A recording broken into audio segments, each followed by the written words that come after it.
an amazing athlete. As of Valentine's Day, Jamel was second in rebounding with an average of 7.7, seventh in field goal percentage, fifth in block shots, first in offensive rebounds with 3.28, and seventh in defensive rebounds in the Southern Conference this season. Guys?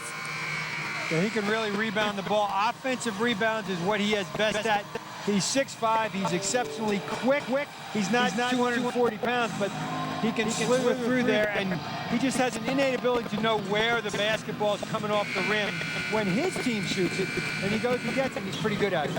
There he is right there with the numbers. See the numbers on Everhart, business major. Member of the Southern Conference all-freshman team a couple of years back. Now he's a junior.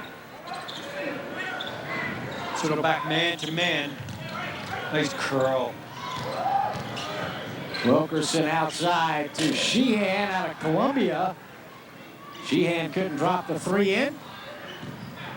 Now the Bulldogs down to the other end of the floor. Tight defense on Dante Terry. Terry gets the timeout call. That's a point guard made mistake. You don't dribble into the corner and then you get stuck. You have nobody to throw the ball to. It's sort of Dante's fault. It's a lot of everybody else's fault not to give him a passing outlet. Your point guard got in trouble. You got to go help the young man out. It wasn't a smart play for Dante, but the other four guys didn't help him out at all. All right, let's send it back over to Rebecca Ferrara. Thanks, Emerson. Well, I talked to a little bit about Mike Young, Wofford's head coach. In 3 to 4 years that Mike Young's been head coach at Wofford, he's lost his leading scorer to a knee injury. In 2002-03, guard Justin Stevens suffered from a torn ACL. And last year, he lost to Howard Wilkinson to a knee injury. And this year, junior guard Eric Marshall's out because of a torn ACL and MCL from the Clemson game in early December. I talked to some of his fellow players earlier, and they said that he's due to be able to jog at the end of March or sometime in April. Guys? Nate, that's worth repeating. Mike Young's been the head coach at Wofford 4 years. 3 of those years, he's lost his top scorer due to injury. And Howard Wilkerson last year missed the last 12 games, and the young man still got 1,000, so that's pretty impressive. You can just imagine, you take your top scorer every year. Citadel, of course, lost theirs for discipline reasons, but still, you take your top scorer off your team every year. It's got to do crazy things, but they've adjusted very well. Matt Davis up top for Dante Terry. He'll pull the trigger on the long three, no good. And Berg trying to control, and I believe the ball hit the inline. It'll be Citadel basketball. He and Demetrius Nelson battling for position. Tyler Berg got position, but either he or the ball hit the ground or his foot hit the ground, one or the other. Big difference in the paint. We told you about the Wofford front court, 12-2 there with the edge in the points in the paint to this point. Well, Wilkerson and Berg have 1,000 apiece. They're going to outscore most people in the paint, and so far they have done that very effectively. They're just very big and very skilled play. Look at this. Deal by Wilkerson. What about his offense? That's pretty good defense right there. Just picked it out of the air. Charging call on Howard Wilkerson as he tried to back down. Back in Everhart, pretty good Everhart. Big time out muscle. Watch Everhart. Got that forearm, which is legal. Planted and just got in, and Wilkerson with a little elbow. Smart play by Jamel. Drew the charge. Dante Terry once again for three. Put this one up short. Offensive rebound. Everhart tied up on the inside by Howard Wilkerson, and that's that defense again. Yeah, he got tied up, but he got the offensive board. He just got to be a little more aggressive and finish. It's amazing when you don't have a good record. You just don't do the little things. You don't finish around the rim. You make needless fouls, needless turnovers. That's what the Citadel's been into this year so far. Hopefully they can turn around. This season is not over by any stretch. Citadel led 3-2 in the early going. Oh, reversed by Wilkerson. Beautiful play. And we got a foul called. The basket will count. Foul number 44 for the Bulldogs. Demetrius Nelson charged with the personal foul. Watch this spin move. We saw Berg with the spin move. He just goes up, under, gets hammered, and scores. That's pretty impressive for a kid who last year, 12 games out with a very serious knee injury. And to his testament, a lot of work, a lot of rehab, 1,000 points, and probably with Berg, two of the best post players in this league. Wilkerson's got 3 points today at 16 in the first meeting with the Citadel back on January the 16th. Oh. Heads up. Drew Gibson took a spill, but he's all right. to Wilkerson's testament, Gibson goes and traps, and they don't send another guard when they trap. They send a big kid, Wilkerson, out there to trap because of his anticipation and quickness. It's pretty good for a man 6'8".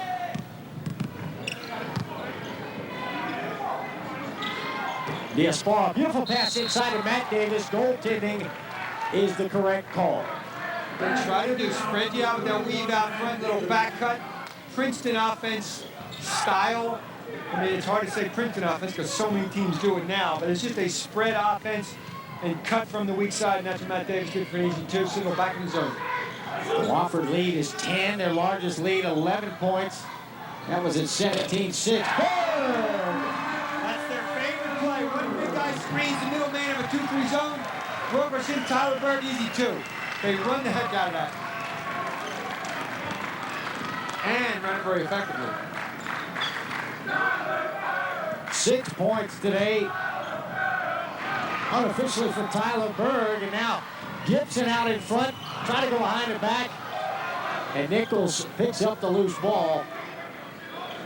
Wofford very active on defense with their hands, slapping balls away.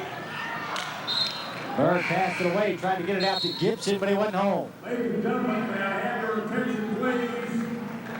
With his last basket, Tyler Berg becomes the 38th player in school history to pass the Pause to recognize Tyler Berg. That last field goal, Nate gave him 1,000 points for his career. The 38th player in Wofford history to reach that plateau. That's pretty impressive. 38, only 38 in the history of this fine institution. It's a pretty select company to be in. Wofford just put E-Step in the game, number 12. He is a great three-point shooter. You leave him open, he will kill you. I watched him practice yesterday. He just lit it up. He's only a freshman. He's going to be a very, very good player for Wofford, Matt E-Step. Got to know he's on the floor. You got to know where he is, especially against the zone. Fields, Wilkerson, Berg, Nichols, and E-Step. And the foul. Comes another announcement. Listen to this one. This is going to break another record. Wofford's breaking them all. That was the second three-pointer today for Shane Nichols. And that will tie the Wofford single-season record for most threes in a year. Get it 87 on the year, Nate. I guess they wait to announce till he breaks the record, but he just tied Ian Chadwick. When I was coaching in this league, Ian Chadwick was a phenomenal three-point shooter. And this young man just tied his record one more and he breaks it. That's pretty select company right there because Chadwick was tough. And a rare four-point play finished off by Shane Nichols.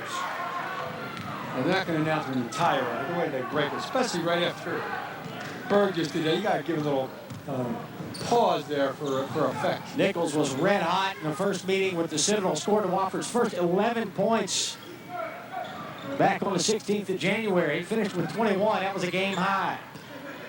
Citadel just has trouble scoring one-on-one. They got to make something happen, and they double the post and couldn't get it in there. Beautiful reach around there to tap that ball away by Wilkerson. Nice low post defense. Wofford will set the offense here with Gibson. Now it's Nichols. And now into the game, Matt E-Step, number 12. Berg, top of the key. The thing I like about E-Step, he doesn't force it. If it's there, he'll take it. But if it's not, he won't force it. That's tough for a freshman to learn. Get it inside Wilkerson. Watch him go to work with the right hand. Yes, sir. Tough matchup for Jamel Everett. He was charged last time. But if he gets holding his head and shoulders past you, Wilkerson can kill you. And Jamel's just not big enough. Wofford's opened up an 18-point lead here on Senior Day. And this is Valulis. Left his feet. Wasn't sure what to do with it. Turned it over. 2-on-1, Gibson. And a blocking foul coming up on Valulis. Well, that's all he could do. It was one-on-one. He tried to draw the charge. Gibson knocked him down, and the referee said he was moving, so the foul's on the defense. And we'll get two after the timeout.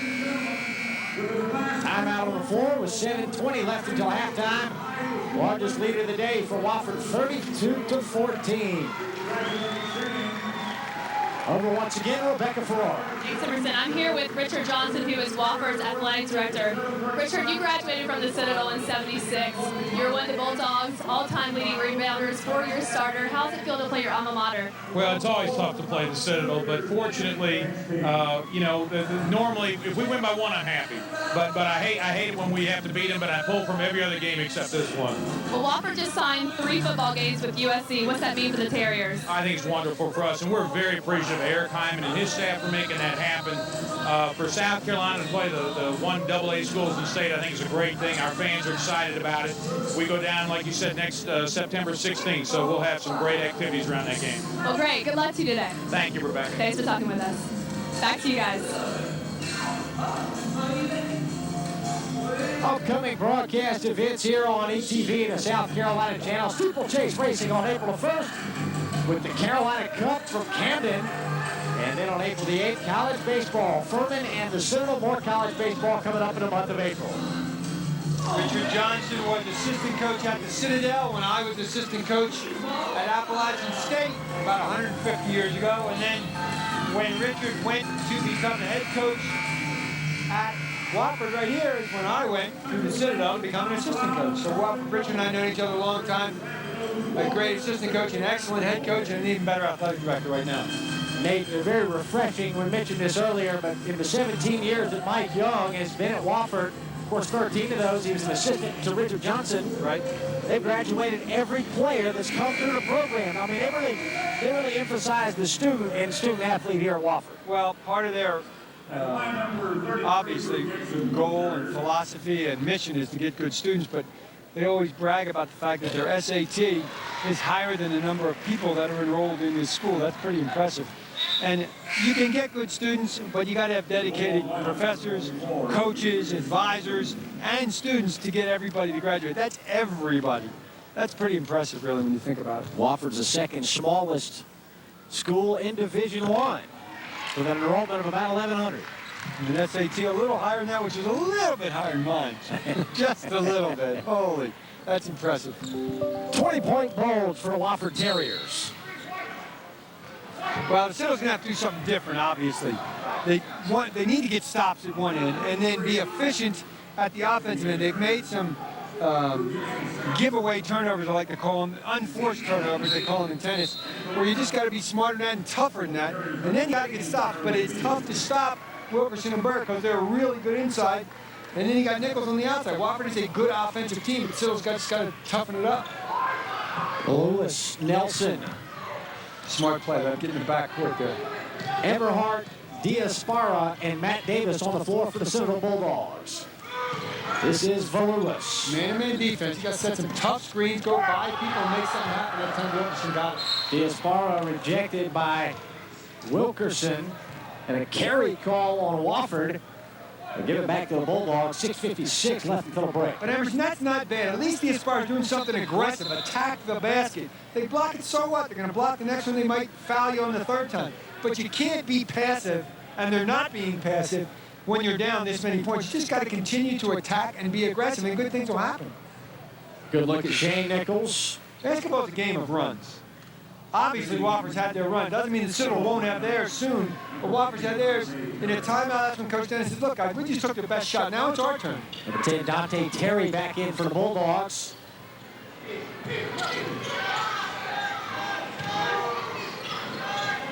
This is Terry, guarded by Byron Fields. Side of Lane Nelson. Good hook inside for Everhart. Demetrius Nelson gets double teamed. We told everybody they would. He found the right guy.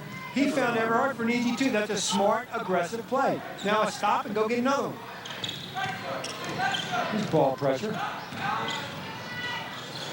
This is Wilkerson's spot on the floor here, Nate. And this is Matt Estep. Check it. That was number 32, Ralph Hageman, the freshman from Virginia Beach, Virginia, in for the first time today. And transition at the other end for the Citadel. Basket, a stop, and another basket in transition, and another basket in transition, and a stop, and then a three. I mean, you just got to build upon what you're doing right now. Wofford got some subs in the game, and Citadel's got to take advantage of that. Wilkerson, the only starter in there, I believe, along with Nichols. This is Hageman. Straightaway three wouldn't drop. And that was E-step, beg your pardon. And the transition opportunity, great pass. Stripped away out of bounds off Wofford. Nichols knocked it out. But they're putting the pressure on Wofford's defense. Mike Young trying to get his starters a little bit of a break here. And Citadel's got to take advantage of that. When subs in the game, they got to attack him.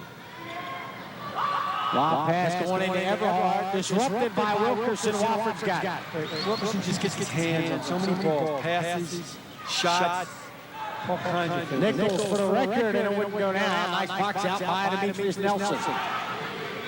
Nelson, the former North Carolina, South Carolina All-Star Game participant at a St. John's High School in the Low Country. Dante Terry turned it over.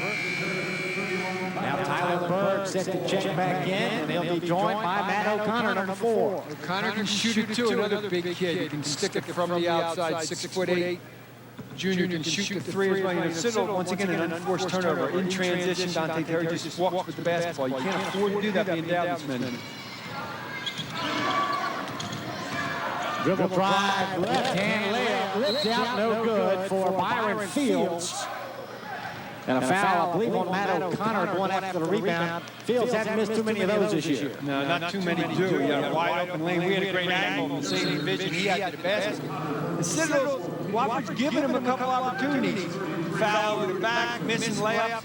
They just got to take advantage of it. It's a great time in this half to get a little run number 1, to feel good about yourself at halftime and get back in the basketball game.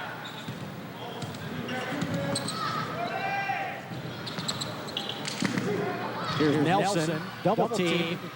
Alertly over to Davis, inside Everhard, left-hander wouldn't drop. Boy, that was great passing. Matt Davis had an open 3, gave it up for a layup, and Jamel Everhard just missed it. Jamel's right-handed, shoots most of his shots around the basket left-handed. I don't know why, but that's what he does. Berg on the wing, muscles his way in. Nelson, another rebound for Citadel.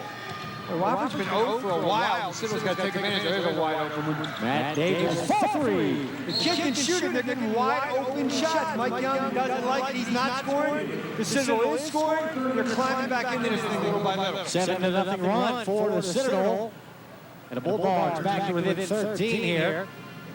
Pat Dennis, 14th year with the Bulldogs, trying to bring us back from 20 down here in the first half. And they're doing it the way they need to do it. They're getting stops at one end, and they're getting easy opportunities. They missed 2 other shots with the alley-oop in for the easy 3-footer to Jamel Everhard, and then another Jamel Everhard missed the layup. So they could have been 7-0, could have been 11-0. But they're stopping them at the defensive end, and they get transition opportunities. Any team is easier to play against when they're not setting in their defense. The problem is, you got to get a one and done. You got to get a miss. You can't run transition by pulling it out of the net. That's what Citadel's done the last couple minutes. They forced Wofford into missing and got transition baskets. There's some Mike Young. 4th year as the head coach, 17 years with this Wofford basketball program. You see the turnover count thus far in the first half. Wofford played a very difficult schedule outside of the Southern Conference. And this is a ball club that, you remember now, they lost Eric Marshall in the 8th game of the year. He was their leading scorer at that time, lost him in the Clemson game. And now they've sort of begun to find their way without him. And here in the last 2 weeks, they've beaten the top 2 teams in the SoCon, and they're the team nobody wants to face in the Southern Conference tournament, which begins next week. Absolutely. They beat Georgia Southern, they beat Davidson. They have the toughest schedule according to the rankings in the Southern Conference. And that's why you do that kind of stuff, so it pays dividends down the stretch. Mike Young's been here a long time. He knows what this team's capable of doing and what the school's capable of doing schedule-wise. That's why he did it. Wofford lost at West Virginia, which is nationally ranked. They lost at Purdue early in the year, had a lead with about 2 minutes left in that ball game. Purdue into the game on an 11-1 run to win the game by 7. Close loss in overtime at home to East Carolina. 2-point loss at Clemson. They played Miami, Florida, South Carolina, Notre Dame. Byron Fields scored for Wofford. That was just too easy. Citadel, when they get beat off the dribble, nobody's coming over to help. And they've got easy opportunities because of that. Dante Terry, tough shot. Great shot, in rhythm, little pull-up. It's tough, as you said before, to dribble left. McClendon did it and pull back to your right. But when you can jump over the defender and get the shot off, it's not as difficult as when I tried to jump and they couldn't fit the paper on my sneakers. For the two-hand rim rocker. pick and roll, and he just slipped the screen too easy that time. That would be 1,002. Can they get count everyone? It'll be here a while. Berg. 10 points in this contest for Tyler Berg from Mount Holly, North Carolina. He's blowing through the 1,000-point mark. He's got 1,002. And I'm sure he'll have many more today and in the tournament. Final 3 minutes of the first half. Dante Terry guarded by Nichols. Side of the lane, Nelson. You see the field goal percentage. Wofford well above 50% here in the first half. And Nelson shuffled the feet and turned it over.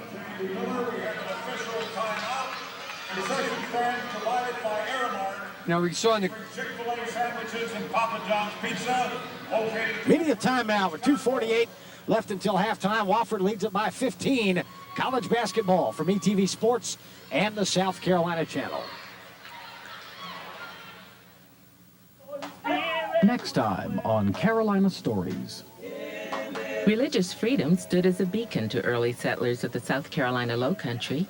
As settlements spread out from Charleston toward Beaufort and beyond, many took with them their beliefs and their faith. They built sanctuaries in which to worship.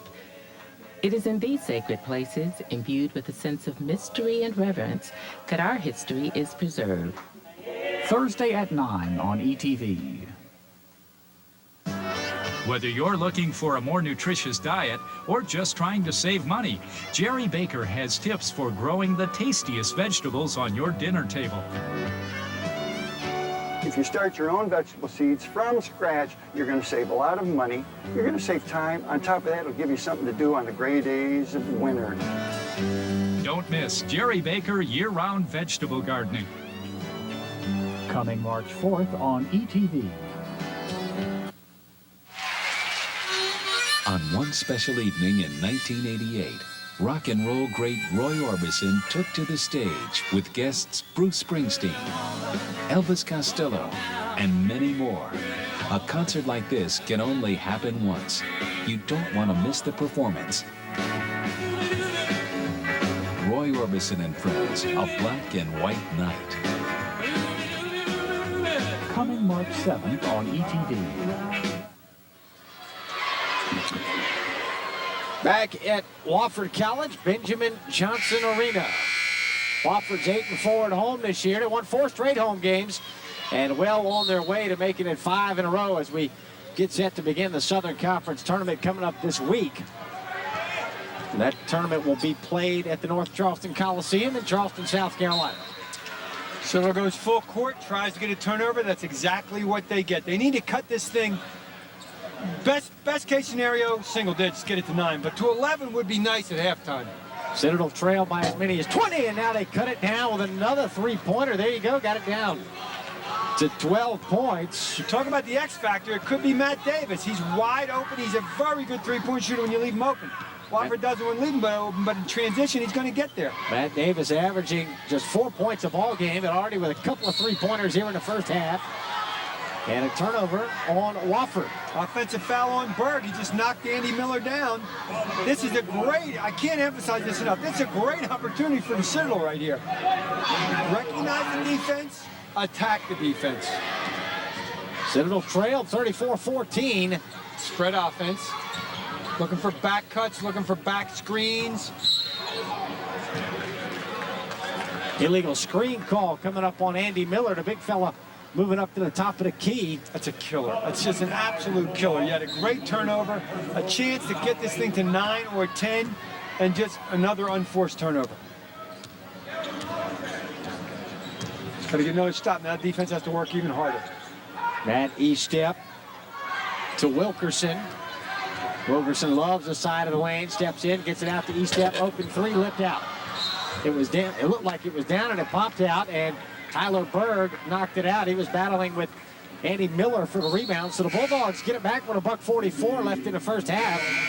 And a three-pointer would get it down to single digits. Well, you know, Coach Dennis is thinking, what about the unforced turnover here, the unforced turnover there? That's reality. And the kids can't think about that. Great athletes have lousy memories. Forget the last one and play the next one. Matt Davis is hot. You got Demetrius Nelson. You got people who can score in there. And here's that spread offense again. Now you got to just take advantage. Steal by Fields. Spin move. And a foul coming up on the Citadel. Probably a smart foul. You don't want to give up the easy bucket. Once again, it's not Matt Davis's fault. He's stuck with the ball in the corner. In that offense, somebody's got a back cut, somebody's got to set screens, and they kind of stood around. The ball got taken out of his hands by Fields. Yes, he turned it over, but it probably wasn't his fault. Fields drops in the first foul shot. I'm Pat Dennis. I'm not real upset with the fact that we're down 13 right now, determined by the fact the way the game started. I mean, they were getting drilled early. 2 for 2 at the line for Byron Fields. 26 points so far in the first half for the Citadel. Nate Wofford, 65 points per game allowed. That's number 1 in the Southern Conference. Yeah, that's pretty good. That's a little deceptive in that stat, too, because that's because you hold the ball offensively a little bit, but they do play decent defense as well. Nelson, one hand, tomahawk jam. Joseph Thompson read the double team perfectly. Demetrius Nelson read it as well, cut to the rim. His man left him, cut to the rim, got it back. Perfect execution by the Bulldogs. 10 points, 7 boards a ball game this year for Demetrius Nelson, the sophomore from Johns Island here in the Palmetto State. This is Tyler Bird. Lost the handle outside the Fields. Well, they had Wofford in trouble there, and Tyler Bird saved the day by saving the basketball. Fields looked to get it in. Couldn't do it. Over to Nichols for the record, and he's got it. That's for the record, and that is a killer 3 right there. 3 3-pointers today for Shane Nichols. Give him 88 3-pointers this year. A new single-season record for the Wofford Terriers. He was covered, too. That was not an open 3. Coach Dennis wants that last shot. And with that 3-pointer, Shane Nichols passes Ian Chadwick for that new Wofford record. Chadwick set the mark back in 2000. And this is Diaspora to Davis in the corner. Now Dante Terry foul! Oh, the chairman of the board, Dante Terry, banked it home, and he'll get a 4-point chance. If you were Pat Dennis and you said, all right, Pat, I'll give you 3 wishes. This was his wish, a 3-point play and a foul. That's exactly what he got. Watch this great pass by Diaspora to Matt Davis, kicks it out to Terry. He gets hammered, watch this, banks open. Count it, and he gets another one. A perfect way to end the half. Great reaction on the end of the Wofford bench. You got to be kidding me. He banked it home. And that'll bring us to halftime. 43-31. Wofford on top of the Citadel.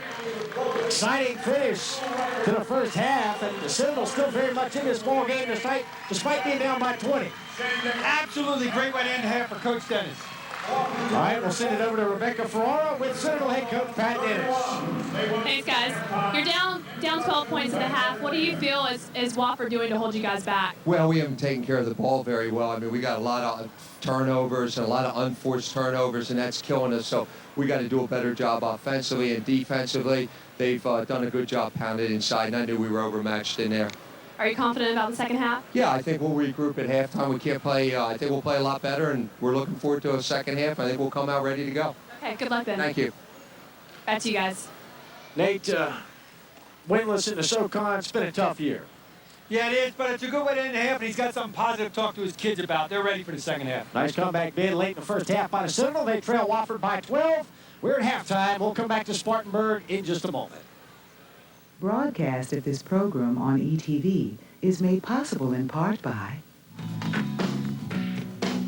When I think of woodworking, I think of woodcraft. Woodcraft. I think of woodcraft. Woodcraft, helping you make wood work.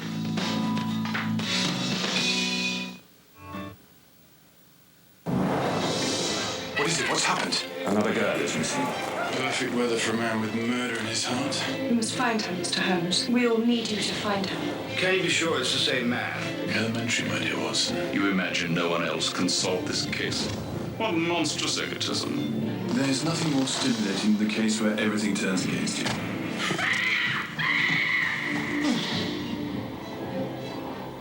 Coming March 5th on ETV. What kind of python are you? A man with a tape recorder up his nose. If you enjoy personal electronics, game shows on the telly, We'll be showing you more of that photograph later in the program. and you're keen on cheese, Tell me something. Do you have any cheese at all? No. then you may be a Michael Palin. I'm a lumberjack and Find out on Monty Python's Personal Best. Coming March 10th on ETV.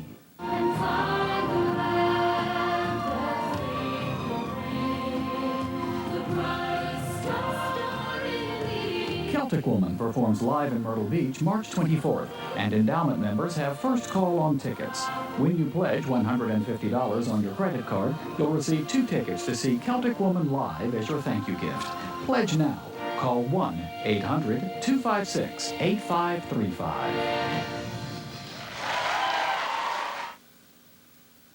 Broadcast of this program on ETV is made possible in part by When I think of woodworking, I think of woodcraft. Woodcraft. I think of woodcraft. Woodcraft, helping you make wood work.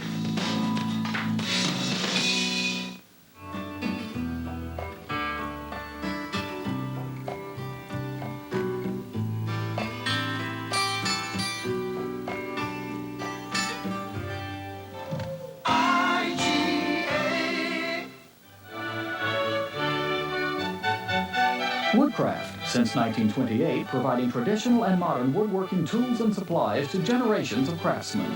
Woodcraft of Charleston. Guard and biology major from Baltimore, Maryland. Number 21. Hey everyone, welcome to the ETV halftime show here at Benjamin Johnson Arena, where the Terriers lead the Bulldogs 43-31. It's a pretty good game at this point. Before we get into the interview portion of our halftime show, let's check out a little bit about the Citadel. Watch this. I came to the Citadel because I want an education that no other school could give me, develop me in all areas of academics and physical and spiritual as well. Faculty to student ratio is perfect for students who really want quality time with their professors. The young man, the young woman that commits to the 4 years here gets just a priceless advantage. Hey everyone, I'm here with Major General Arthur Baden III, who is the Vice Chairman of the Board of Visitors at the Citadel. How are you doing this afternoon? Doing fine, Rebecca. That's Thank you so much for having me here today. I appreciate that. It's a pleasure to have you. Well, that's a really long title. I bet you have to have a long breath to say that one. Well, very fortunately, I was elected to the Board of Visitors by our alumni, and the members of the board a year ago elected me to be vice chairman, but we can shorten it all down to say Art Baden, and that works just fine. Perfect. Well, I understand you guys have a new president. He at one point was a quarterback for the Citadel. Tell me about him. We're very pleased to have Lieutenant General John Rosa back at the Citadel. As you said, he was a quarterback his senior year, quarterback his whole time, but a starter his senior year. He's young, he's energetic, he has experience both in leadership in the military, and as you probably know, he came to us from his position as superintendent of the Air Force Academy. He was handpicked for that position, and we handpicked him to come to the Citadel. So he has a lot of experience in education and in military leadership. And in athletics. Absolutely. We're thrilled to have him back on campus, and his wife, Donna, as well. Great. Well, what are some of the new changes that are going to be made under the new administration? I don't think we need to change anything, Rebecca. We just need to improve on what we have in place. We have a $100 million capital campaign underway right now. It'll get its formal kickoff, I believe, over Corps Day weekend in mid-March. The alumni are very proud of our college. They will support it. We'll continue to support it. And General Reynolds, the former president, led us for 8 years through some very trying times, to say the least. And I think General Rosa will just improve on that during his presidency. Well, the Citadel being a military school, can student athletes have rank in the Corps? Yes, they can, and it varies from year to year. It depends on the military ability of the athlete. Okay. When I was a cadet, 2 of our battalion commanders were starters on the football team, and we presently have several of our star athletes are in leadership positions throughout the Corps. that helps us because we try hard to maintain a very good blend between what we call core squad, the athletes, and the non-athletic members of the Corps Cadets. Well, how does an athlete balance academics as well as their military responsibilities? It is very difficult. When they are in training, for example, right now the basketball team, they are not required to attend drill and ceremonies on the normal schedule that the other cadets will. They will participate some, but when our non-athletic cadets are on the drill field, then our basketball team is on the court at practice, or our football team is on the practice field. So they're getting a workout just like the non-athletes are when they're on the drill field. Right. Well, thank you so much for talking with us this afternoon. It's a pleasure having you. Rebecca, thank you so much. It's a pleasure being here, and I'd just like to say, go Dogs. Well, thanks very much. Well, stay tuned, you guys. We'll be back with more of the ETV Halftime Show after these messages. Next time on Carolina Stories. Religious freedom stood as a beacon to early settlers of the South Carolina Lowcountry. As settlements spread out from Charleston toward Beaufort and beyond, many took with them their beliefs and their faith. They built sanctuaries in which to worship. It is in these sacred places, imbued with a sense of mystery and reverence, that our history is preserved. Thursday at 9 on ETV. Robert Kiyosaki has a thing or two to say about money. There are many people in the financial services industry that do not want me to tell you what I'm about to tell you tonight. Investing. Risk isn't anything but lack of control. And financial education. That's the reason so many people are having problems today financially. You can't afford to miss Rich Dad's Guide to Wealth. Coming March 11th on ETV. And I'd like to suggest to you that inspiration is not something that comes and goes. It's not something that you have one moment and then the next moment it disappears. And this is a whole new look at inspiration. Dr. Wayne Dyer, America's foremost spiritual guide and mentor, presents 6 Steps to Inspiration, Your Ultimate Calling. Your world changes. Coming March 6th on ETV.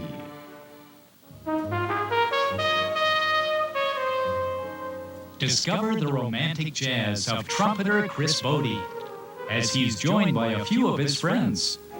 Sting, Gladys Knight, Paula Cole, Burt Bacharach, Jill Scott, Paul Buchanan, and Renee Olstead. Don't miss Chris Bodie live with orchestra and special guests.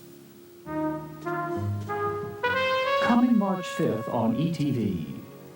ETV Sports presents the Carolina Cup, coming April 1st on ETV.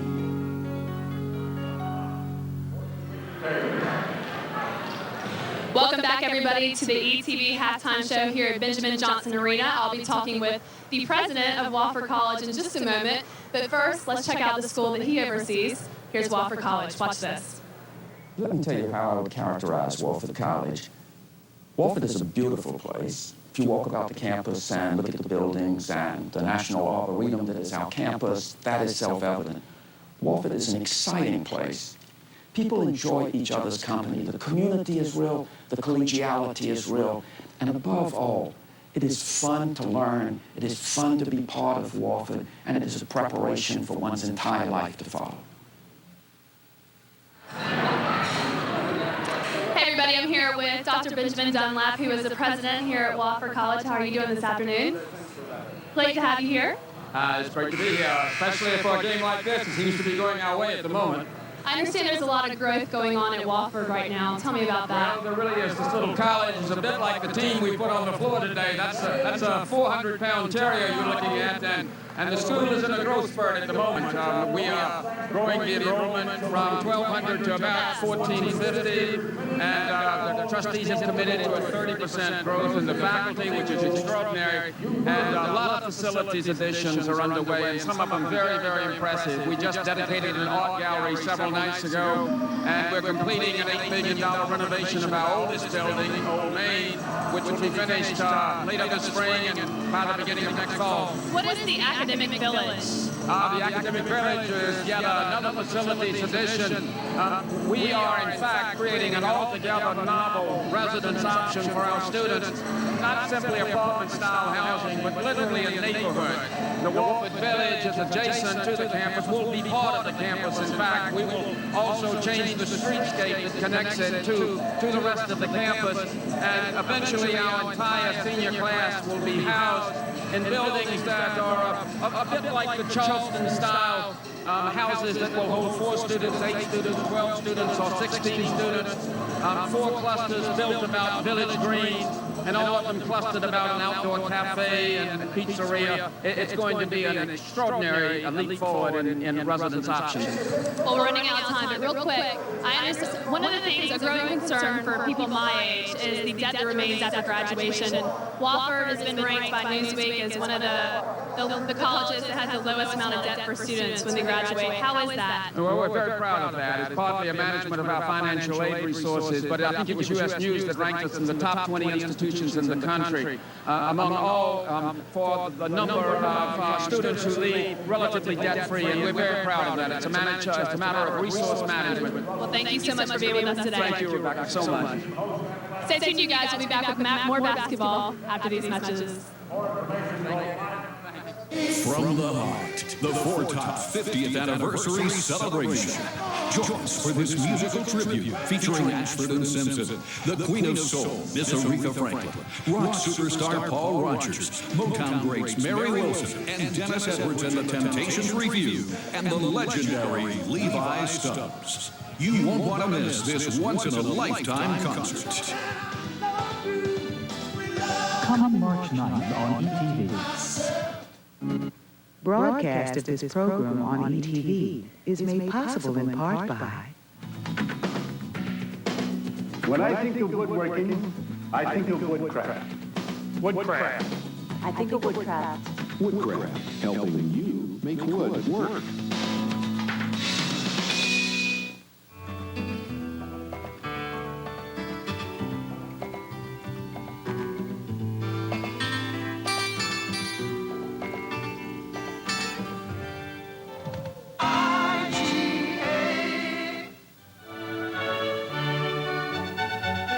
Woodcraft, since 1928, providing traditional and modern woodworking tools and supplies to generations of craftsmen. Woodcraft of Charleston. Because they played with him, they stopped him. That's what he's going to do. You watch. I think. Halftime here at Benjamin Johnson Arena on the Wofford campus, 43-31 to Citadel with a nice comeback bid late in the first half. In fact, Nate Ross, they closed the first half with a 4-point play as the horn expired to end the first half. If you take a look at some of the numbers from the first half here, Nate. Well, as you can see, they only had 3 less field goals, but the Citadel shot 53% in that first half. That's the highest they've shot in the first half all year in the Division I game. We said they had to make threes. They've done that. They are out-rebounding Wofford. Free throws Wofford has because Wofford's going inside to the big guys. Dante Terry with 10 in there, Drew Gibson with 12. But the big people for Wofford are being contributors. Bird and Nichols have 10, along with Howard Wilkerson with only 7. But the Citadel, I think, is in a good position here. They played well, and they're going to get back in the second half. All right, let's send it back over to Rebecca Ferrara. Thanks, Emerson. Coach, you're up 12 points at the half. What were some of the key elements y'all talked about in the locker room? Rebecca, I thought we moved the ball well. I thought we were pretty good offensively. I thought we were pretty good defensively for the first 12 minutes. We lost a couple in transition, and they got a couple of threes down. I thought we relaxed a bit, but all in all, we did okay. Well, great. Good luck to you. Thanks, Rebecca. Back to you guys. Nate, 10 steals in the first half for the Wofford Terriers. Yeah, and most important, you just heard Coach Young. That kind of composure carries over to your basketball team when it's tough. He might be dying inside, but he doesn't let anybody see it. I guarantee you got after him about the couple things turning the ball over in that half. But the composure of the coach you play as the personality of your coach, a la Frank McGuire at South Carolina for all those years. They just play with great composure, and I'm sure Wofford will too in the second half. Should be a great second half. Citadel opens with Terry. This is Demetrius Nelson. Nelson, offensive rebound, 7th board of the game, but he couldn't get it go. And there's Everhart to clean it up. And the reason he made it, Everhart, is he banked the ball. You got to bank the ball, Demetrius. Listen to me. He missed him twice by shooting the rim. Bank the basketball. That's why they paid all that money for that big piece of glass. Ball knocked out.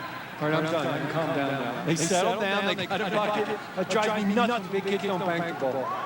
Wofford keeps possession here. Byron Fields puts it in to Gibson. Citadel 1-3-1 zone to start. They haven't played that all game. Showing Wofford a little something they can't talk about at halftime. Smart. Gibson into the corner for Nichols. Nichols with his 4th 3 in the ball game. And take care of Gedney's face. Nichols just did a great shot. And Nichols now with the game high 13 points. Can't leave him open. Davis hit a couple of threes late in the first half. Couldn't get that one to go. Everhart, the offensive board to the rack with the left hand. And the offensive rebound, Everhart. We talked about him in the first half. He didn't do it on the boards. Now he's got the first 4 points of his team for the second half. Here we go, Jamel. Pressure by the Bulldogs. Long pass up onto the baseline for Berg. You extend your defense like the Citadel did in that time. You got to get back and now get set in the half court. That's exactly what they've done. 2-3. Here is Tyler Berg. Reached the 1,000-point plateau for his career earlier today. But the Citadel steals it away. Everhart tripped as he spun and fouled on the floor. Hey, you got to go to the hot hands. Jamel got the first 2 buckets. Smart play that time. For the Citadel, when Valulis got the ball in transition and found the hot man, Everhart, and he got hammered again. No shots or anything, of course, but Citadel keeps possession. Another foul on the Terriers. Foul called on Tyler Berg, his second. First team foul of the second half. Tough shot with the left hand by Everhart. Here come the Bulldogs. Jamel's 0 for 1 from three-point land. Wofford didn't know that. They went for the fake another turnover. Pressure merits a steal. Oh, brother, Everhart with the left hand flush. Mike Young's got to stop it. He's got to stop it right here. That's exactly what he does. And the Citadel Bulldogs trying to avoid becoming the first team in Southern Conference to go winless in conference play since 1960. And they've come from 20 down. They trailed 34-14 in the first half. Right now, they've cut it to 7 points. You see number 2, Donnie McClendon, massaging the man. Get Jamel a back massage, a shoulder massage. Give him whatever he needs because he's sending this one home. Look at that. It's big. That's a big bucket, and that's 6 points for Jamel. All 6 for the Citadel. They're back in it. He looks fired up right there. Everhart had just 2 points in the first half. He's come out with 6 quick ones here in the second half of play. And the Wofford lead cut to 7. A lot to play for the Citadel, Nate. I mean, absolutely. Momentum, your pride, the fact that you're the first team since 1960 that hasn't won a game in the conference. They don't want that stick, there's no question about it. Plus, most important, you want to win going into the tournament just to feel good about yourself. They won their last game. It wasn't a conference game. They beat Savannah State. And now they want to get another one. And they've caught Wofford a little off balance coming out of halftime. They switched defenses by playing defense Wofford never saw in the first half. Smart move by Pat Dennis, because that's something Wofford couldn't talk about at halftime. And then they caught him a little lackadaisical on offense, poked the ball away a couple times. But most importantly, Emerson, they turned the turnovers into points. In the first half, they got a turnover and threw it away. They turned them all into points, and consequently, they forced Wofford into a timeout, and they're right back in. And they got a couple of those turnovers with the pressure that they went to in the second half. Absolutely. Full court press, back to a 2-3 zone, poked it away. They got the turnover in the full court, and they found the guy that was the sleeping giant. Jamel Everhart didn't do squat basically in the first half, and he's going nuts in this half. I know they want him to keep him going. I guarantee you that Donnie McClendon will keep massaging those shoulders if he keeps it going. Keep the man loose because he's hot. An 8-3 Citadel run to open the second half. They've closed to within 7. Mike Young, the Wofford coach, looking on. You know, you take away that Shane Nichols 3, and this is a great basketball game, and Nichols bombed the 3 and hit it with Dante Terry in his face, but that's what Nichols does. So you're not going to stop Wofford from scoring, but you get runs, as we said in the first half. Wofford had their run. Now the Citadel's got theirs. We'll see if they can continue that run. The reason you call timeouts to stop the run, that's what Mike Young did. We saw Pat Dennis there. Pat Dennis, the Division III Player of the Year back in 1979 at Washington and Lee. Washington Lee, right next to VMI up there in Lexington, Virginia. He was a heck of a basketball player. Terriers handle the press. Corbett, that's all they talked about in the timeout, how to beat the press. and they executed. Now we'll see if Citadel can come back. It's back in the 2-3 zone. They're much more aggressive in that zone. Fields, Nichols, Gibson, Wilkerson, and Berg for Wofford. This is Gibson. It's amazing when you score, you play better defense. It's just the way the game works. Now Berg. Berg muscles inside and banks it home. Wofford did a smart thing there. Started on the right side, reversed the ball, got the defender on Berg's back. Easy 2 for the big guy. That'll stop the run. It's time for a new one. Wofford back up by 9. This is Valulis. Inside Nelson. Nelson had it stripped away, but he was fouled. Point guards are supposed to find big people. That's what Dante Terry does. That's what Valulis is doing. They're finding the big guys. That time, Demetrius Nelson. Before that, Jermel Everhart continued to do that. 2 things. You get opportunities to score, but you get the best players in the other team in foul trouble in Berg and Tyler. Demetrius Nelson, the sophomore from Johns Island, with a game-high 7 rebounds so far. First trip to the line for him. Good rotation on that foul shot. Hit the front rim, went up and over and in. Matt Estep checking back in for Wofford. Estep, the freshman from Rupert, West Virginia. We said you cannot forget about him. He will kill you with a 3, Estep. He's good. Nelson, second shot short. Matt Davis tracks down the board. Missed free throws, get offensive rebounds, just keeps the drive alive. Matt Davis, a senior, he didn't want to lose. A nice pass inside to the man. Valulis to Everhart with a left hand. Jermel is on fire. He needs to keep it going. He'll steal something to keep it going. You put him on top of the press. Gibson into the front court. Outside, wide open 3. Well short by Nichols. Transition opportunity. Surprised, perhaps he was so open. Valulis a little bit out of control, and Nelson's got it. Got away with a walk. Oh, man. Wide open, uncontested layup, and it rolled off. That's why I don't have any hair left. Layups like that. Trust me, I've seen too many of them. Nelson could have cut it to 4, but the lead remains 6. It was perfect execution. They just didn't finish.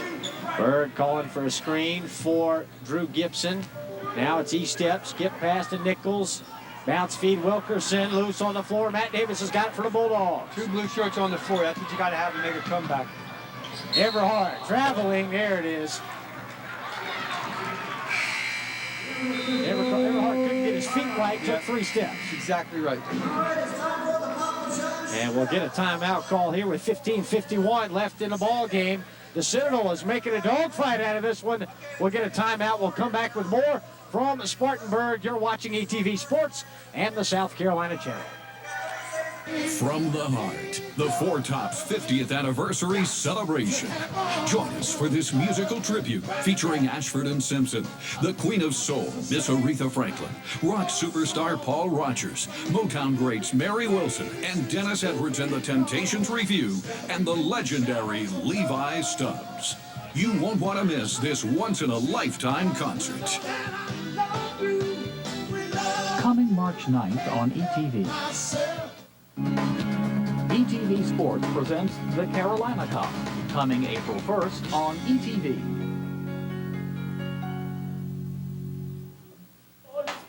Next time on Carolina Stories. Religious freedom stood as a beacon to early settlers of the South Carolina Lowcountry. As settlements spread out from Charleston toward Beaufort and beyond, many took with them their beliefs and their faith. They built sanctuaries in which to worship. It is in these sacred places, imbued with a sense of mystery and reverence, that our history is preserved. Thursday at 9 on ETV.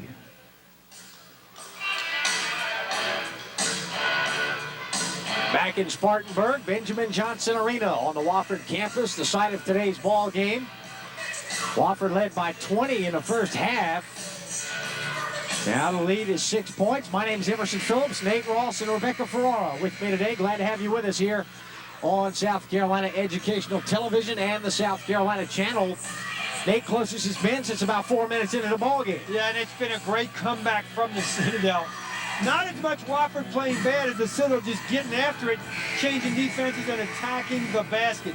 Inside of Jamel Everhart, inside of Demetrius Nelson and company.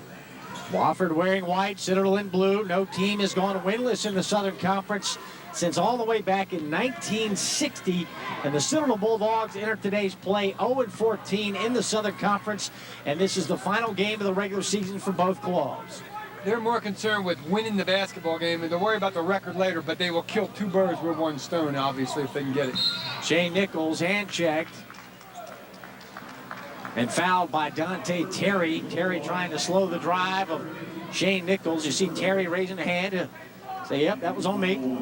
He's not going anywhere. He's staying in the basketball game. They need him in there. How about the big rebounding edge by the Bulldogs? Well, they're good at that, and that's what probably is the best thing they do. Unfortunately, they have not turned a lot of those offensive rebounds into baskets.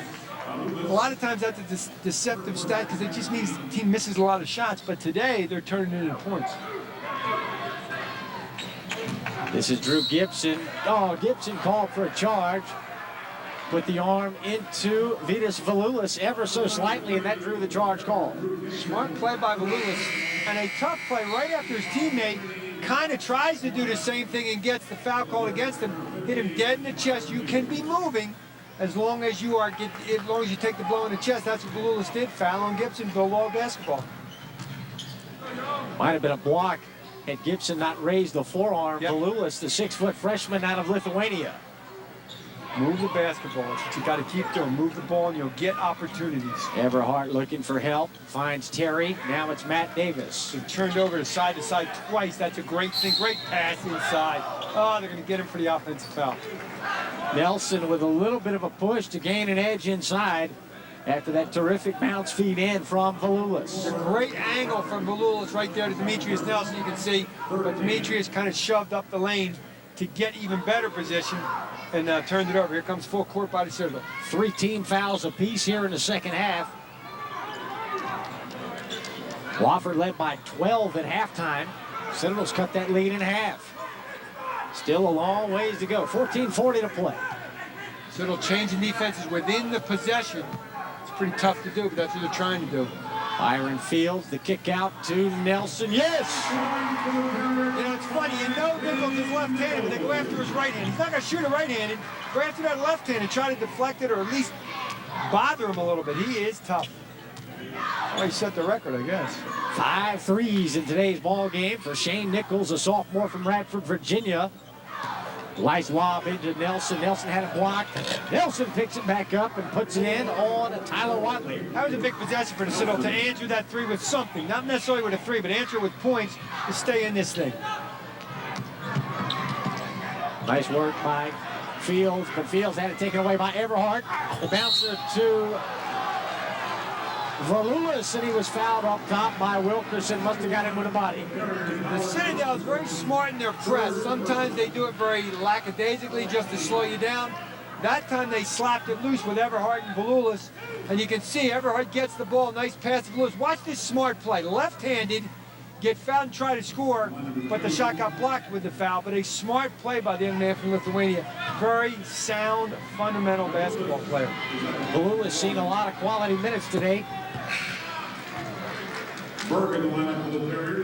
Now Pat Dennis putting in 3 subs, basically to give somebody a rest rather than to sub for effectiveness, because the team on the floor has been effective, but you got to give people a blow once in a while, and that's what he's doing with Terry and with Demetrius Nelson. This is important. If they get down here quick by a bunch more, a quick timeout, he's got to put them back in. He can't afford the rest of them. Watley's out. Matt O'Connor back in for Wofford. Valulis has only attempted 1 field goal today. And his first 2 points of the afternoon come at the foul line. Wofford to win it, or the Citadel rather, to within 5. Full court action again. They get the trap fine. If not, just slow them down, eat up that shot clock. Fields, good pass into the front court to Eastep. Make 10 of them up, and only got 25 left. Matt O'Connor, side of the lane for Fields. Fields collects the loose ball. Nice layoff inside. Boom! And one. Problem that time was 4 guys were playing zone defense. Aaron's eye was playing man-to-man, and it completely messed them up. And Matt Davis had to come over to help. You can see Berg inside. There's a great pass to Berg. Matt Davis had to come over because Aaron's eye was out of position. Consequently, a foul and the basket by the big guy. Tyler Berg shooting a very high percentage today. 6 of 7 from the floor. Ooh, but he's very untypical Tyler Berg shot there. But he's 0 for 3 at the foul line. Here's Valulis. Valulis passed it right to Byron Fields for Wofford. He thought Nelson was going to follow him down the floor. Nelson just didn't get there, and he passed it to the other team, as you said. Fields with a screen from O'Connor. No, you can't leave him open. E-step's too good a shooter, especially when he's dead wide open. That's got to stop if he does. They those West Virginia boys can stroke the 3.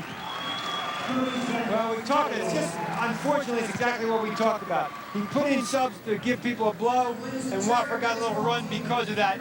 It was shot inside by the big guy, Berg, and then the 3 by E-step, and Coach Dennis had to stop it, or it would get out of control here. 10 points isn't bad, but he just got to tell his guys, you got to gut it out. We can't rest you. We just can't do it if we're going to win the game. And Pat Dennis there in the Citadel huddle saying, hey, we came from 20 down. We can certainly come from 10 down. Here's the 3 by E-step, the freshman from Rupert, West Virginia. And nobody's within 8 feet of him. They just didn't guard him. It was just that easy.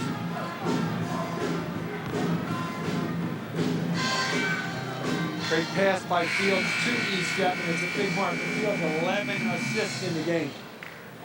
Now look at Matt E-step there briefly. Had a coming out party February the 2nd in Wofford's win at App State. E-step had a career best 18 points. He was 6 of 6 from 3-point land. Yeah, he can hit the 3, and he is the future from downtown for this basketball team, and a pretty bright future if you're a Wofford Terrier fan. Wofford won that game by 1 point. E-step hit the game-winning 3 with just 11 seconds left in that ball game.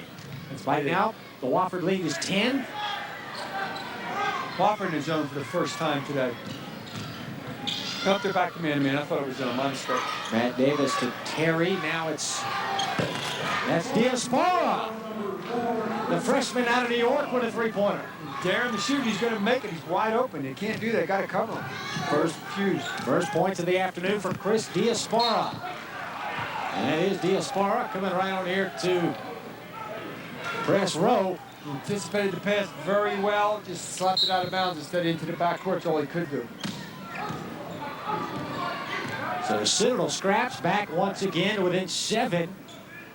Out of that zone back man-to-man. You got to guard the big guys here. E-step off to Matt O'Connor. Now it's Nichols. O'Connor going to dribble drive outside the E-step. 3 on the shot clock. Fields will have to jack it. Air ball, shot clock violation. Maybe the best defensive possession of the day for the Citadel. They guarded the big guy inside Tyler Berg, and most importantly, they pressured the passer so they couldn't see the pass to Tyler Berg. Got a shot clock violation. Got to turn it into points, though. Bulldogs just got to within 5. They'll try to do it again right here.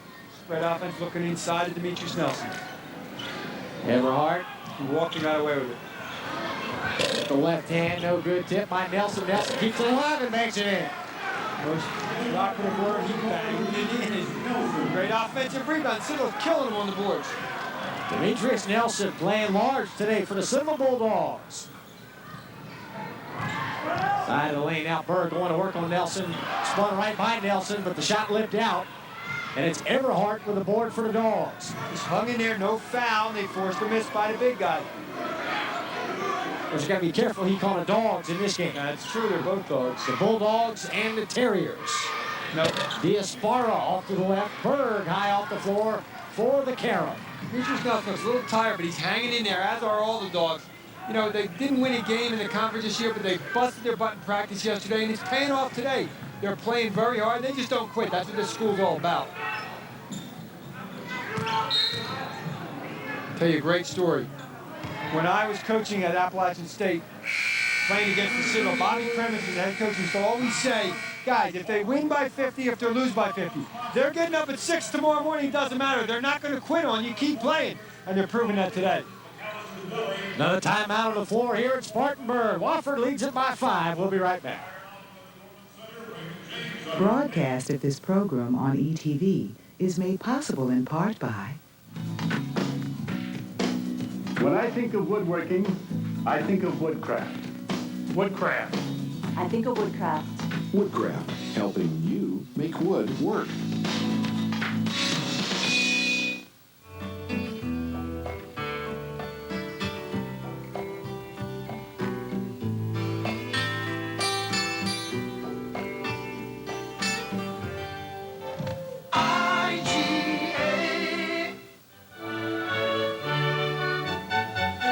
Woodcraft, since 1928, providing traditional and modern woodworking tools and supplies to generations of craftsmen. Woodcraft of Charleston.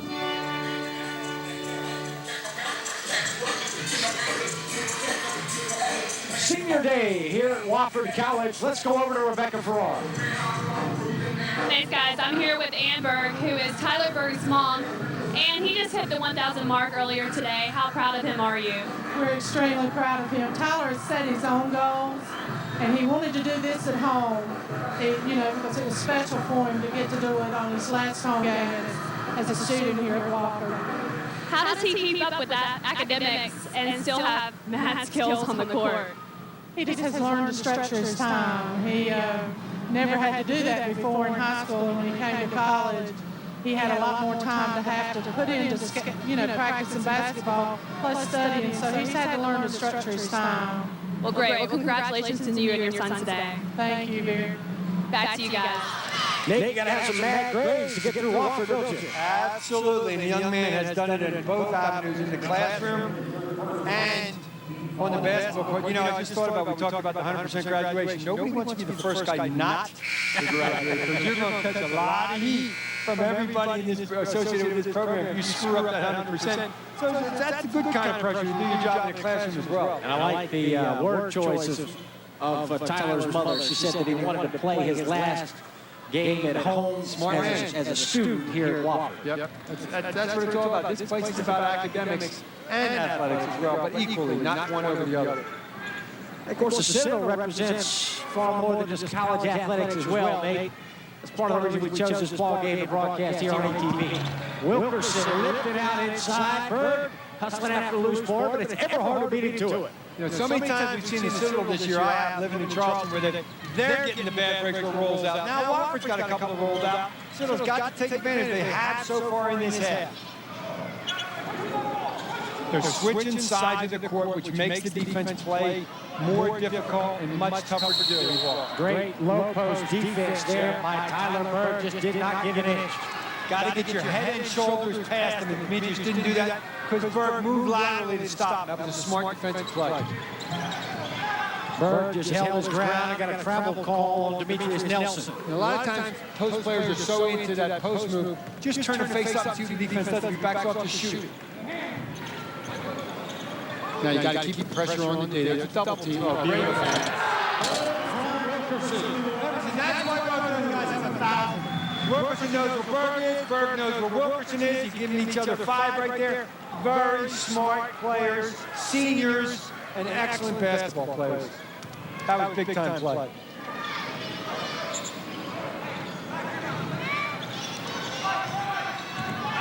Man back for Wofford. A lot of pressure on the ball.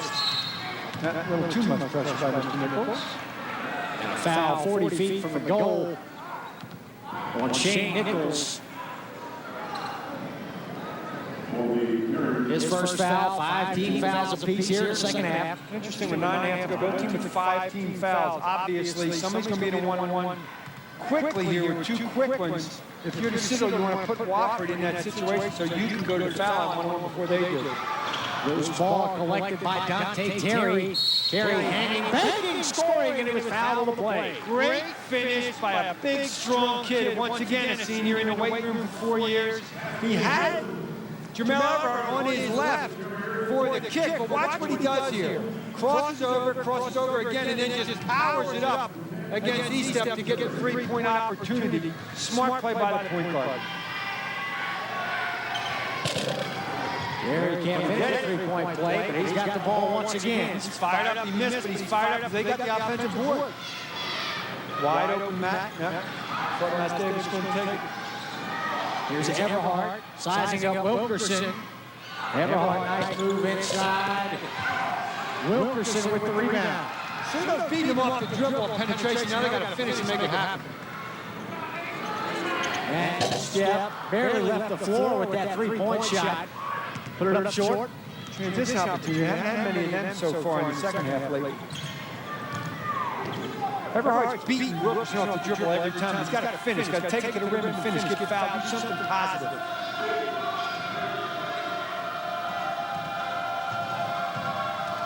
Dante Terry pull off from 15. Lift that again. We've seen that happen 4 or 5 times today. 360 around the rim and out. I'll tell you what, that was a great shot. He's given everything he's got to put that ball in the basket. As you said, it just ran, did a 360 and rolled out. Number 30, Mark Giovanni up off the Citadel bench. Set to come in for the first time today. Nichols to Bird. Head fake and a bucket and a foul. You know, in a situation like that, it's almost a good idea to foul him before he shoots it. You're going to get 2. He's going to, don't give him a three-point play. Make him earn the 2, especially, correct me if I'm wrong, Burke's open 3 last 3 times at the line. Nice pass by Nichols. Just hammer him. I mean, it's a situation where you can't give him a 3-point play, and it's exactly what they're going to try to give him right here. Bird now 8 out of 9 from the floor in this contest. But he's 0 for 3 at the line. That's why you have him right there. Make him earn it. 0 for 4 at the line for Tyler Bird.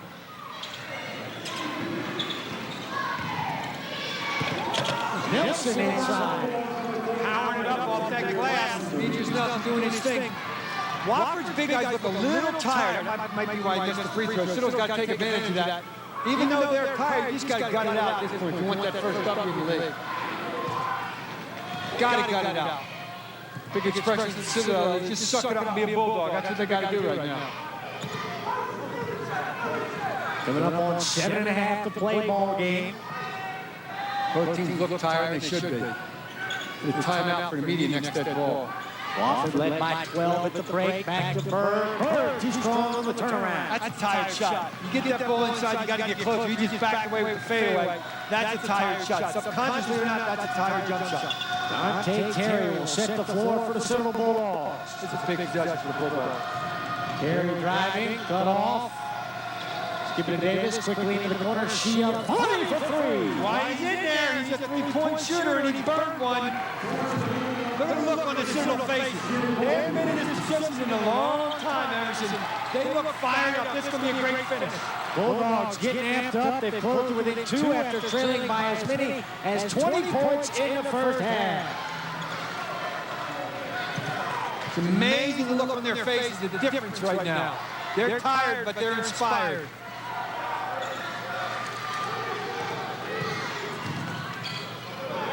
Fields to E-step. E-step for 3. That's a great game. You can't leave shooters open. E-step, they left him open. They left Giovanni open last time. It's just going to be a phenomenal finish here. Just both teams are hanging tough. Back-to-back threes. It's when all those practices, all the wind sprints, all the tough time. Look at this, another one. Giovanni felt he was fouled, no call. And that'll go out of bounds. It'll be Wofford's basketball. Timeout on the floor. Anybody's ball game with 6:07 to play. We'll be right back to Benjamin Johnson Arena. Next time on Carolina Stories. Religious freedom stood as a beacon to early settlers of the South Carolina Lowcountry. As settlements spread out from Charleston toward Beaufort and beyond, many took with them their beliefs and their faith. They built sanctuaries in which to worship. It is in these sacred places, imbued with a sense of mystery and reverence, that our history is preserved. Thursday at 9 on ETV.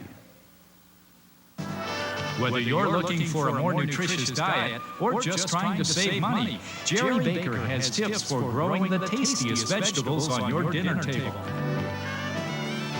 If you start your own vegetable seeds from scratch, you're going to save a lot of money. You're going to save time. On top of that, it'll give you something to do on the gray days of the winter. Don't miss Jerry Baker Year-Round Vegetable Gardening. coming March 4th on ETV.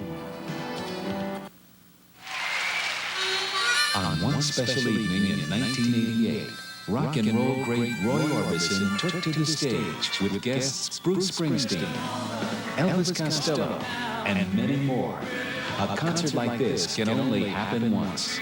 You don't want to miss the performance. Roy Orbison and Friends, A Black and White Night.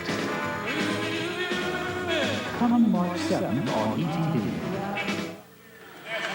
South Carolina team members. Citadel's closed within 5 of Wofford, 6:07 remaining to play. You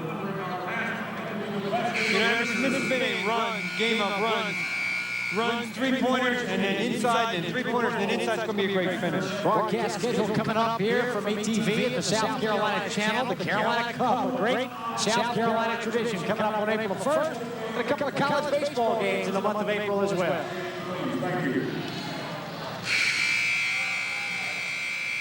Mike Young trying to figure out how his Wofford team has seen his 20-point lead dwindle down to 5. Well, I repeat myself, it hasn't been Wofford's bad play.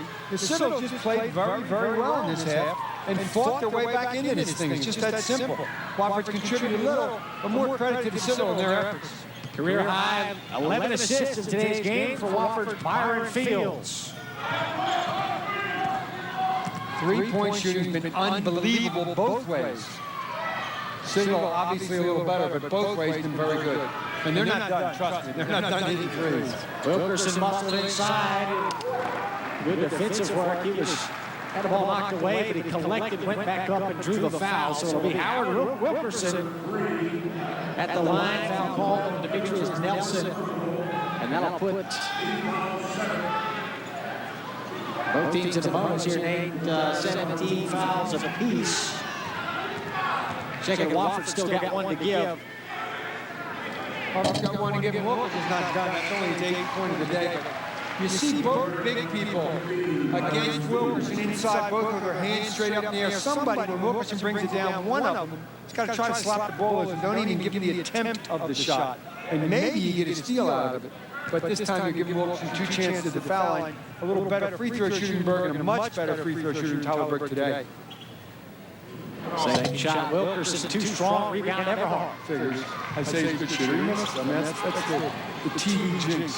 Citadel led 3-2 at the outset, and they have not led since.